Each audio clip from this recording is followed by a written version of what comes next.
Now that we've got the body geometry working, we want to see how we can work with the cloth. So the clothes come in as two different pieces. We've got the pants and the dress, and we'll look at the dress first.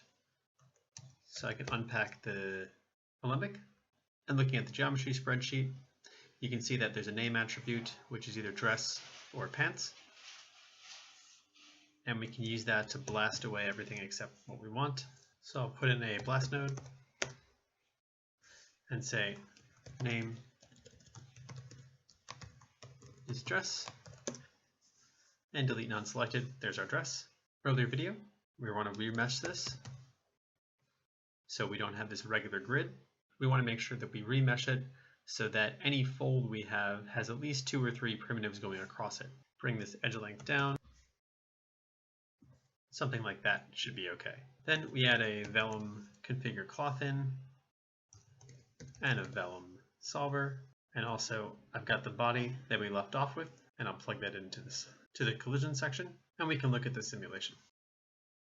Okay, stop right there. Very first thing we see is it's way too bendy, way too stretchy. So the first thing you can do is you can make your stretch stiffness really high, and if it's still stretching, odds are your constraint iterations are not high enough. So I'll put this back to the default, go to the solver, and say something like 500. One thing with vellum to be aware as you're changing properties, you really want to test things in maybe multiples of 10. It's kind of like an exponential testing. Differences between 1 and 2 and 3 aren't really going to be much. You really want to jump 0.1, 1, 10, 100, maybe even go from 1 to 1,000. Just want to find something where you have less than the value you want, and then another value where you have more than the value you want, and so you can meet in the middle somewhere. So if I play this now, there, it's a lot less stretchy. Maybe it could be even less, but we'll leave it for the moment. And just start to let that play through. So the next thing is, as it comes up, we want to look at how big these folds are. That's going to entirely depend on what the art direction of the shot is and what the texturing looks like. So if we want to go a little bit bigger, go back to the cloth, come down to our bend stiffness. And again, I'm just going to try 100, good 1,000 times more than it was. Play that. Now, it can be hard to tell, compare and contrast these things, so you want to make use of this view memory. I'm going to snapshot, click the eye, click the first one. Now I have a snapshot of that. Rewind to the beginning, go back to the cloth, maybe put this down back to 0.1, and I'm just going to go to the same frame, which I believe is 23. And now I can see sort of the difference in what I'm going to get. So I can have these nice small folds when it's on 0.1.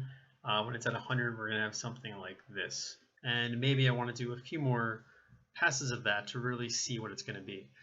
I like finding some frames that show off a lot of the movement. Sim this at 3 or 4 different ones, 0.1, 1, 10, 100. Compare those, and from there narrow it down to exactly what you're going to want it to sim at. I'm going to stick with 0.1 for now. And the next thing we see is that the dress falls off of her. Now, while in real life that could be something that happens, if it's for a film or TV, we probably don't want this to happen. So we have to find a way to keep the dress down while not making it too unrealistic with animation. In productions, you don't necessarily want the most realistic thing. You just want something that looks realistic enough, but still lets you control what the action is. One way we can do this is to use a constraint and constrain the bottom of the dress to the legs. I'll drop down a vellum constraints node, put that in the center here. And this is going to be attached to geometry. The geometry we're going to attach to is our collision object, which in this case is the body. I have to choose what exactly I want to attach, and I basically want the bottom edge of the dress so that we can soft attach that to the legs so it won't fly everywhere, but it will still move around a bit. Now, if you're in a production, any assets you're getting might have changing point counts all the time, changing primitive shapes, and so any sort of selections we do, preferably some sort of procedural way to do them. So in case the point group does change, we don't have to change our selection all the time. I'm going to want to add a group to select the points that I want. And I want to make this some sort of procedural group selection so that if I change the remeshing amount, I'm not changing which point numbers I have selected. I'll add a group node in, go to points, and instead of just selecting them, I'll say bounding region, and just drag that up until I have the bottom bit of the dress. That way, if I do change how much I'm remeshing this later, I still have a group. Name this group attach to legs, and in my vellum constraints, say the group is points, and that's the attach to legs group. And that's now going to attach this to the legs. Now, how much we want to attach it is entirely depends on the animation. I usually will just start off with the default and let's see what happens. In this case, the default is quite high, so I'm probably going to want to lower that, but we can see. And right away, I can see that's too strong. It's really pulling these down, and we're getting this real weird sort of curve here. So instead, let's put this to something like 100. We've seen. Now this is too strong in the beginning. We can see this making some weird patterns here in folds.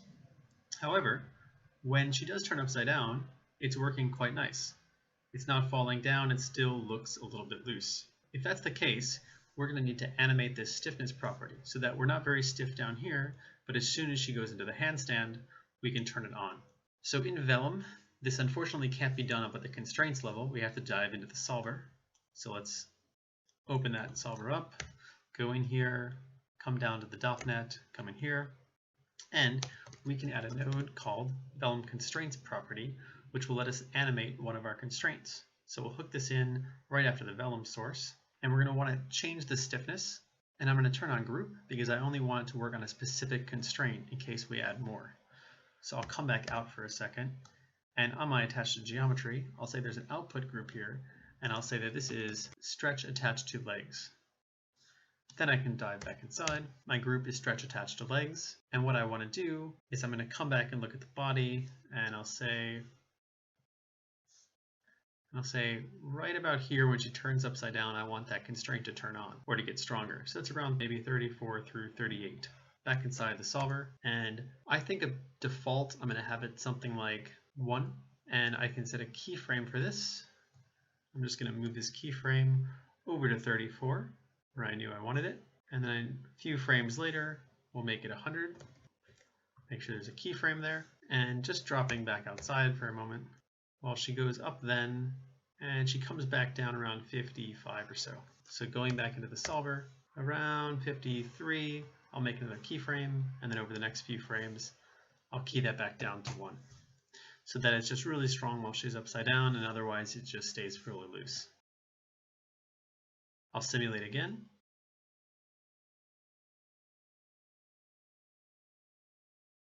And you can see that it more or less does what we want. It stays pretty loose. Maybe we need a little bit of stiffness when she kicks it up here first. But in any case, as she goes upside down, it doesn't fall over her head, and it loosens up as she comes back down. So that constraint property is working pretty well. Next thing we see as she goes over here is the straps are coming off of her shoulders, so we need to also keep those down, and we can do this with another attached to geometry. I'll make another group, and again, I think I can get away with the bounding box. Bounding regions, move that up. Now I don't really want the middle of this back attached, so I'll probably have to do this with 2 groups. We'll bring one over here, call this shoulder, and I'll duplicate that node. And this time I'm going to say union with existing, so I can add to the one I just made and move this over to the other side. Make sure that's locked in place there.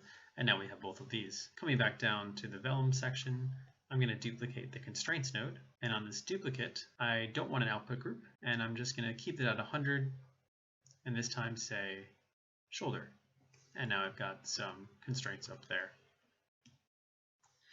And looking at this Vellum solver again, let that play.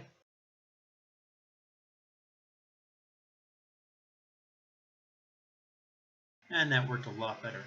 When she's in the handstand, the straps stay on her shoulder, and that should be all right. Now, one thing we can check out here is that it may be that we've cut away too much of the head. You can see the dress is actually coming a little bit over the neck. And if I paste in the original lembic file, so we have the entire body, and sort of have these both on at the same time, you can see that the dress is in fact cutting through. So really it's probably best then to go back to the original body and leave a few more polygons of the neck in place so that the dress can't intersect it.